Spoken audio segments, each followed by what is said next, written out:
Chers amis, notre émission d'aujourd'hui est consacrée à la réédition d'un ouvrage de Paul Evdokimov intitulé Gogol et Dostoïevski ou la descente aux enfers. Ce livre, paru initialement en 1961, a été réédité en 2011 aux éditions de Courlevour. Pour en parler, nous recevons Franck Damour, éditeur et professeur d'histoire. Franck Damour, vous décrivez cet ouvrage comme un livre admirable, non seulement dans l'étude des auteurs russes, mais aussi dans la critique littéraire contemporaine. Oui, en effet, je crois qu'on pourrait tout à fait ranger ce livre et il aurait sa place à la fois dans un rayon de théologie et dans un rayon de littérature. Et c'est pas simplement pour traiter de la théologie à travers les littératures ou l'inverse, c'est que vraiment les deux aspects sont intimement liés. Pour le projet de Paul Evdokimov, c'était de proposer une description d'une odyssée spirituelle de l'homme contemporain à travers ces deux auteurs fondateurs de la littérature russe, de la grande littérature russe, Gogol et Dostoïevski.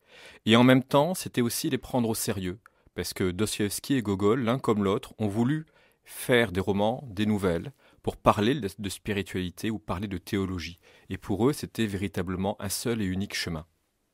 Lorsque, juste une anecdote, à la sortie de sa pièce de théâtre Révisor, le Révisor, Gogol a été très déçu. Pourtant, c'est un immense succès.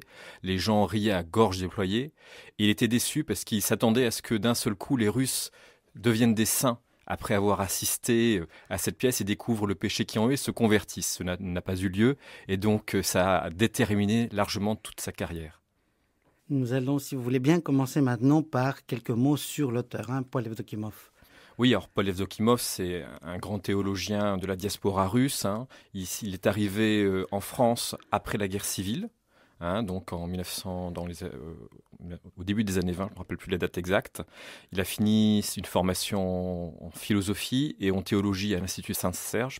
Puis pendant la Seconde Guerre mondiale, en 1942, il a soutenu sa thèse à Aix-en-Provence sur Dostoïevski et le problème du mal. En même temps, il s'est engagé dans la résistance spirituelle. Il a parti travaillant au service de la CIMAD, qui est un mouvement plutôt protestant, et qui s'occupait de l'accueil des réfugiés. Et notamment, il a participé au sauvetage de juifs, de nombreux juifs pendant la guerre. Il conservera cet engagement quasiment jusqu'à sa mort en 1970, d'une façon ou d'une autre. Et donc à la fois une figure importante d'un christianisme social, figure importante aussi de la théologie, il a longtemps enseigné à Saint-Serge, et aussi figure importante de l'œcuménisme, puisque après ses liens avec les protestants, il a développé aussi des liens avec le monde catholique. Il a été observateur au Concile de Vatican II, invité donc par l'Église catholique. Nous revenons au livre et à son intérêt, je dirais, théologique. Évidemment, c'est un livre qui est intéressant pour la critique littéraire, mais il a un intérêt purement théologique qui, d'ailleurs, nous intéresse particulièrement ici. C'est la raison pour laquelle on fait cette émission. Quel est ce caractère théologique, cette lecture, si vous voulez, propre à un théologien, qui diffère d'une critique venant d'un littéraire ? Il s'agit pour Paul Evdokimov de véritablement prendre au sérieux, et je trouve que ça se prête pas forcément à tous les ouvrages, mais là ça se prête vraiment à cette littérature, puisque c'est une littérature, je dirais, immédiate, une perception de l'art immédiat, pas de second degré, pas d'ironie. Il y a vraiment l'idée que l'art, la culture mène au culte. Et ça, c'est quelque chose qui traverse toute l'œuvre et toute la pensée de Paul Evdokimov. Il y a un autre ouvrage de lui dont on pourrait rapprocher de celui-ci, c'est Le Christ dans la pensée russe. Ce sont ces deux ouvrages, il les a écrits pour essayer de faire un pont entre l'expérience spirituelle russe et l'expliquer aux Occidentaux. Donc il s'agit véritablement pour lui non pas d'une œuvre de littérature, ni même de théologie. D'ailleurs, à l'origine, c'est assez tiré plutôt de sa thèse de philosophie sur Dostoïevski et le problème du mal. Mais ces aspects sont intimement liés, comme on le trouve assez rarement en général. Alors, cette lecture spirituelle, elle a pour objectif d'apporter une réponse à l'homme d'aujourd'hui. Puisqu'il s'agit pour lui, à travers Gogol et Dostoïevski, d'accomplir une descente aux enfers, c'est-à-dire de traverser le doute, de traverser les questions de l'athéisme, de se confronter aux figures et à la figure du mal, du malin, et de voir quelle solution, quelle porte de sortie ces auteurs ont pu esquisser. Les deux sont liés intimement, c'est-à-dire que l'ouvrage se compose de deux parties, un ensemble sur Gogol et après un autre sur Dostoïevski. Mais Paul Evdokimov fait le pari que les deux sont intimement liés et qu'au fond Dostoïevski ne fait que accomplir Gogol. Et c'est un petit peu une lecture de Gogol à la lumière de Dostoïevski. Alors c'est pas très, on va dire, conforme, on va dire, à l'approche universitaire de rompre comme ça avec la chronologie, mais c'est parce que il y a vraiment l'idée qu'il y a une méta-histoire spirituelle qui relie les êtres, qui relie les penseurs, qui relie les chercheurs du salut par-delà les aléas de l'histoire. Rien ne vaut que l'auteur lui-même, mais je crois que c'est le moment pour proposer une lecture, peut-être en rapport avec ce que vous venez de nous dire. Tout à fait. Alors, Gogol est un auteur aux multiples talents, mais il marque beaucoup, notamment parce qu'il a beaucoup écrit dans le domaine du fantastique. Et je voudrais lire un petit peu une page de Paul Evdokimov sur cette question du fantastique et sur sa portée spirituelle. En présence du fantastique, on respire à plein poumon l'art raréfié des sommets. On sent qu'au moins ici, tout est possible. Il ne s'agit nullement d'un arbitraire, mais d'une évidence qui s'impose, à savoir que la réalité, dans son tout, est tout autre que ses fragments connus.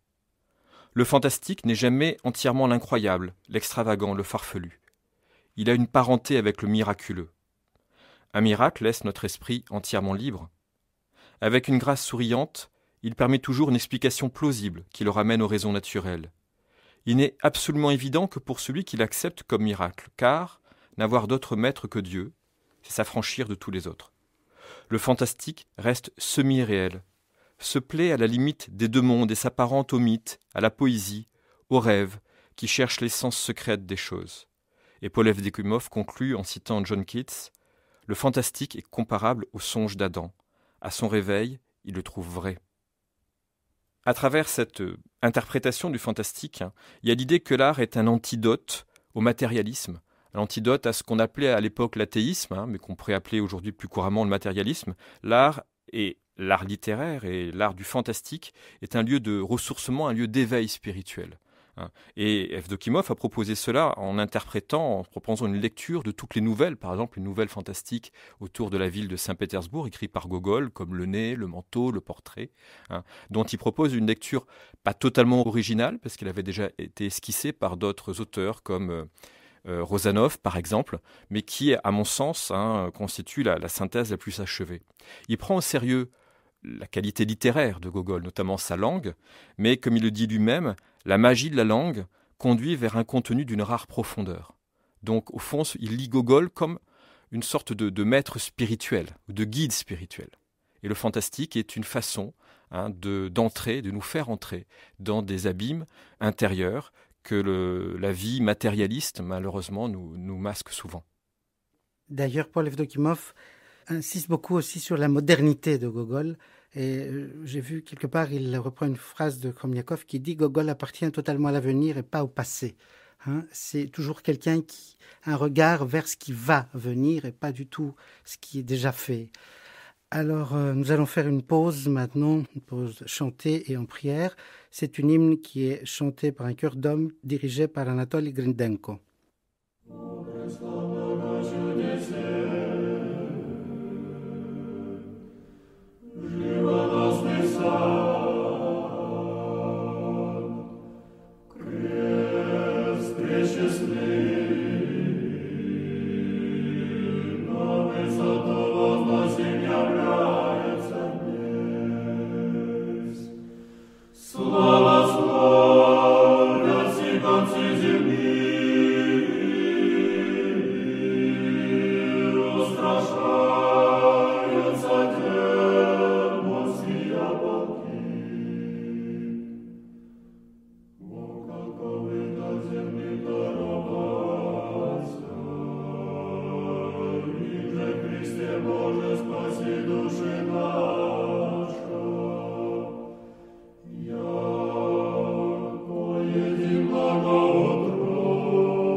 Retour au livre de Paul Evdokimov, Gogol et Dostoïevski ou La descente aux enfers. Nous sommes en compagnie de Franck Damour, éditeur ou rééditeur de ce texte aux éditions de Courlevour. Alors il faut dire que ce texte est suivi d'une postface d'Olivier Clément. Peut-être un mot sur Olivier Clément que vous connaissez d'ailleurs bien parce que vous avez fait sa biographie, et un mot de vous aussi venant. Alors un commentaire sur Clément? Oui, Olivier Clément avait préfacé la la première édition de ce livre, hein, et Paul Evdokimov était un de ses maîtres. Il a consacré un livre à deux de ses maîtres, hein, c'est-à-dire Vladimir Lossky et Paul Evdokimov, qui d'ailleurs n'avaient pas forcément toujours de très bonnes relations entre eux, très intimes, mais qui ont été réunis dans ce livre parce qu'il a trouvé chez eux à la fois des personnes qui l'ont initié véritablement à l'orthodoxie, mais qui lui ont aussi appris à relire sa culture occidentale. Et c'est cela qui a vraiment fasciné Olivier Clément, notamment dans ce livre sur Gogol et Dostoïevski. D'ailleurs, Clément dit quelque part sur la méthode utilisée par Paul Evdokimov que ce n'est pas une critique littéraire, mais une quête de la destinée de l'homme. Il donne un sens spirituel à tout ce livre qui a l'air d'une critique littéraire, si vous voulez, à premier abord. Donc, on revient au livre, aux deux parties, Gogol et Dostoïevski. Alors, la partie Gogol. Alors voilà, pour Paul Evdokimov, Gogol, ce qui fait son intérêt spirituel, c'est qu'il a une expérience de la mort et du mal qui lui a ouvert une sensibilité tout à fait exceptionnelle, qu'il a essayé de masquer parfois par un talent lyrique, mais une sensibilité à ce que Evdokimov appelle une phénoménologie du mal. Et ce qui fait véritablement pour lui la portée spirituelle de ses œuvres, et je dirais aujourd'hui peut-être plus même dans son analyse du mal et des manifestations du mal, une modernité plus forte peut-être que chez Dostoïevski. Alors, dans son livre, Paul Evdokimov croise à tout le temps et constamment la biographie, la vie des auteurs de Gogol et Dostoïevski avec leurs œuvres. Et ce qui est fondateur chez Gogol, donc, cette expérience précoce de la mort d'amis, qui lui a donné une conscience aiguë de la nature fantomatique de la vie, du caractère illusoire de la vie. Il voulait déchirer cette illusion, ce voile, en provoquant un rire, en provoquant le rire de ses contemporains, en les amenant à rire du diable lui-même, à rire du diable, un rire libérateur. Et c'est pour cela qu'il a choisi soit des pièces de théâtre comme Le Révisor, soit le genre fantastique. Alors, dans le domaine du fantastique notamment, ce genre-là, à travers notamment les fameuses nouvelles de Saint-Pétersbourg, il propose toute une série de portraits qui sont aussi terrifiants les uns que les autres de cette manifestation du mal. Et je voudrais juste évoquer un de ces personnages, qu'il s'agit par exemple du nez, par exemple, vous savez, dans cette nouvelle, où un major se réveille le matin, un fonctionnaire, et il voit son nez prendre sa vie indépendamment de lui, de façon autonome. Et Evdokimov explique qu'il y a là une véritable description, une incarnation d'une certaine façon littéraire de la triple nature du mal. Si vous me permettez, je vais lire une page de Paul Evdokimov. Il est utile de rappeler ici la conception du mal chez saint Grégoire de Nice. Ce sommeil que suscitent dans l'intellect les songes menteurs de la grandeur, de la possession, des plaisirs, de tout ce qui est follement poursuivi par les hommes légers, victimes de leur imagination.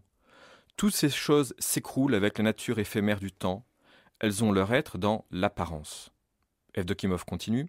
Le monde réel possède un aspect irréel, qu'on pourrait appeler illusion cosmique. Les choses les plus matérialisées, la bourse, les billets de banque, les femmes de luxe, tout cela est prodigieusement palpable, mais en réalité sans consistance, et n'a d'existence que celle que notre appréciation lui attribue. L'homme est victime d'une duperie gigantesque dont il est à la fois auteur et acteur, au point de donner l'être au non-être qui le vampirise et le parasite. Toutes les manifestations du malin dans le monde sont conditionnées par les trois formes de son essence. Il est parasite, imposteur et imitateur, faisant du monde une parodie du royaume. Le récit, intitulé Le Nez, nous apporte une claire démonstration de cette triple nature. En effet, le mal se sert du nez comme d'un point d'attache parasitaire. En devenant le double du major Kovalev, il usurpe quelque chose de sa personne, en véritable imposteur qu'il est. Enfin, en prenant possession de la cathédrale de Saint-Pétersbourg, il imite et parodie celui qui est le maître du temple. Ainsi, à travers cette histoire de fantastique, on va dire c'est un monde banal, quotidien, il y a juste un élément qui est déplacé, c'est un nez qui se détache, qui prend l'uniforme et qui devient un imposteur et qui singe et qui tourne en dérision la vie de ce major. À travers cela, c'est la nature du mal qui est en nous, qui nous est clairement dit et manifesté. Nous allons quitter Gogol pour passer à Dostoïevski, donc la deuxième grande partie du livre. Dostoïevski d'ailleurs qui est vu un peu par rapport à Gogol aussi, il faut dire, il fait le lien entre les deux. Ce n'est pas deux parties distinctes, mais elles le sont, mais elles sont quand même en rapport étroit. Alors Dostoïevski? Oui, alors pour Paul Evdokimov, Dostoïevski a eu un génie que Gogol n'a pas eu. On sait que Gogol, après avoir écrit Les âmes mortes, aurait voulu écrire la suite, et qu'il n'a pas pu, qu'il n'y est pas arrivé, et que tout cela a fini dans les flammes de sa cheminée, parce que ce qu'il voulait écrire, c'était les âmes ressuscitées. Non pas les âmes vivantes, mais les âmes ressuscitées.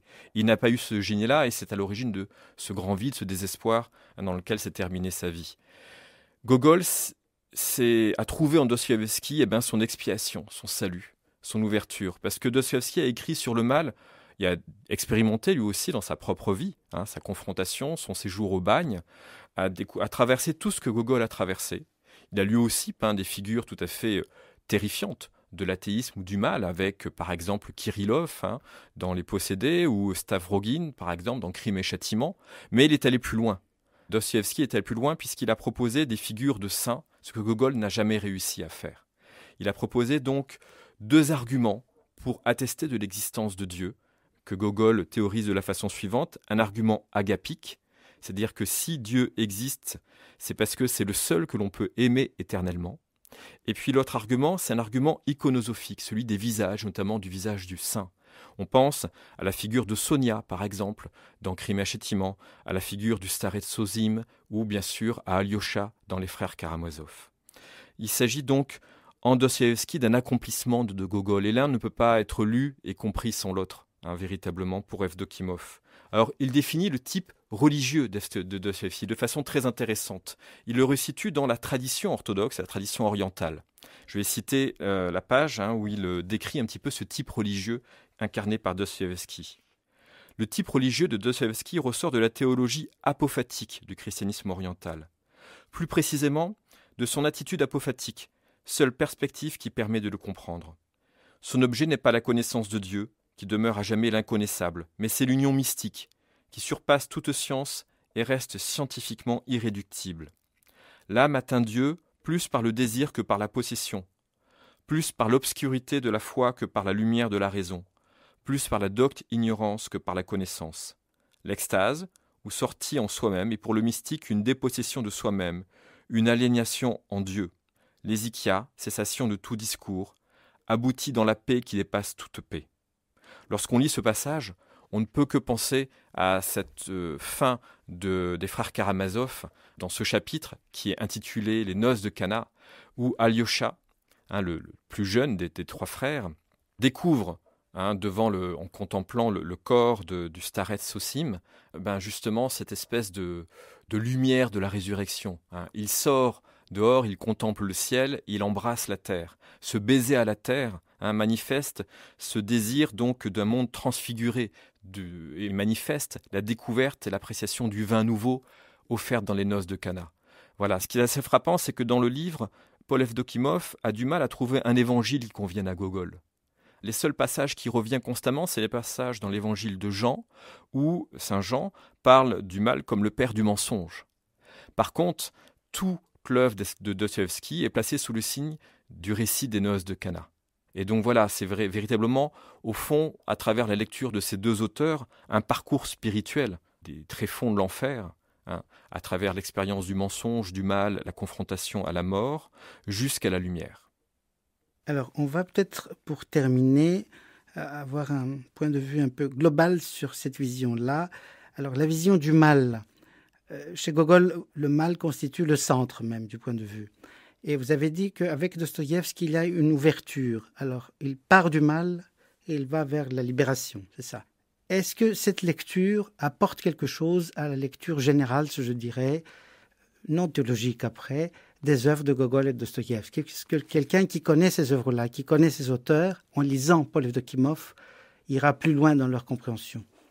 Alors, je pense que l'interprétation théologique ou religieuse de Dostoïevski est assez évidente. Par contre, celle de Gogol, elle est beaucoup moins. Gogol a été commenté par toutes sortes d'auteurs, parmi les plus grands, Nabokov par exemple. Il y a eu des critiques de toute nature. On a pu proposer des critiques sociologiques, des critiques en insistant au contraire simplement sur la richesse qui est réelle de sa langue et son inventivité. Toutes ces critiques, Evdokimov les utilise. Il en fait son miel aussi, mais il propose une interprétation forte qui est premièrement de ne pas dissocier l'œuvre de l'homme, et deuxièmement de prendre comme je le disais au tout début, l'homme au sérieux, lorsqu'il dit qu'il a voulu, à travers son écriture, rendre un service à Dieu. Hein. Pour Gogol, tout son travail de romancier, son travail de dramaturge, c'est un travail de nature liturgique d'une certaine façon. Hein. Il s'agit, alors sauf que c'est une liturgie, on va dire, qui est un petit peu inachevée. Hein. Il y manque le dernier volume, celui qui n'a pas pu écrire, celui sur les âmes ressuscitées. Voilà, nous en tenons peut-être simplement au samedi saint. On ne va pas beaucoup plus loin. Le samedi saint à midi. Hein, voilà, et on ne va pas beaucoup plus loin. C'est pour ça que Evdokimov tenait à relier les deux. Hein. Mais véritablement, donc, je crois qu'il y a là quelque chose de neuf, hein, enfin en tout cas pas souvent mis en avant dans la lecture de Gogol, et véritablement on ne peut pas comprendre ses œuvres si on écarte tout à fait et totalement cette dimension spirituelle. Alors, quelque chose qui est assez significatif, c'est que notamment il consacre beaucoup de pages à commenter et à essayer d'interpréter, tout en faisant un tri, la fameuse correspondance à ses amis. Hein, qui, le moins qu'on puisse dire, n'est pas forcément l'ouvrage le plus goûté de Gogol, hein, par toutes sortes de raisons, de choix un petit peu, on va dire, conservateurs par rapport à la religion ou par rapport à la Russie. Et Evdokimov, très intelligemment, ne sépare pas cette correspondance des autres œuvres. Et du coup, il en renouvelle la lecture en recherchant à l'intérieur des pépites, hein, qui font qu'on ne peut pas scinder véritablement l'homme, le romancier et sa quête spirituelle. Il dit quelque part à propos de la correspondance justement de Gogol que ce n'est pas un simple journal de bord, mais une confession face à la mort. C'est comme ça qu'il voit toute cette correspondance qui, à première vue, comme vous le dites, n'a rien de si vous voulez, profond. Hein. D'habitude, on approche ça d'une manière un peu moins profonde en tout cas. Alors peut-être pour terminer, un dernier passage de Paul Evdokimov, cette fois-ci sur l'idiot, pour voir de quelle manière il voit justement, il a ce regard théologique dont vous parliez tout à l'heure. Un passage de l'idiot insiste tout particulièrement sur la révélation radieuse de la paternité divine. En rentrant, je rencontrai une paysanne avec un nourrisson dans les bras. L'enfant souriait à sa mère pour la première fois, disait-elle. Je la vis se signer soudain avec une indicible pitié. « Pourquoi fais-tu cela ?» lui dis-je. Autant une mère éprouve de joie en voyant le premier sourire de son enfant, répondit-elle, autant Dieu en éprouve chaque fois qu'il voit, du haut du ciel, un pécheur le prier du fond de son cœur. La grandeur unique du christianisme est dans cette unique filiation, dans les rapports entre Dieu, le Père, et l'homme, son enfant. C'est pourquoi sa philanthropie déborde tout jugement humain. Et on voit là, c'est une sorte de résumé pour tout le livre, non seulement pour Dostoïevski, mais pour tout le livre, et le regard de Evdokimov. Alors, je rappelle que ce livre, donc Gogol et Dostoïevski, ou La descente aux enfers, de Paul Evdokimov, vient d'être édité aux éditions de Courlevour avec une postface de Franck Damour et une lecture, un court texte d'Olivier Clément, qui avait fait donc la préface au moment de la première parution. Franck Damour, je vous remercie beaucoup. Notre prochaine émission, ce sera le dimanche 18 décembre. Nous recevrons Pierre Maraval pour parler de son livre « Lieux saints et pèlerinages d'Orient ». Ainsi prend fin Orthodoxie, une émission sous l'égide de l'Assemblée des évêques orthodoxes de France proposée par Alexis Chrysostalis. Chargé de réalisation, Sylvie Mégaud. Prise de son, Olivier Pasquier. Notre adresse, Orthodoxie, Radio France, France Culture, 116 avenue du Président Kennedy, 75 220 Paris-Cedex 16.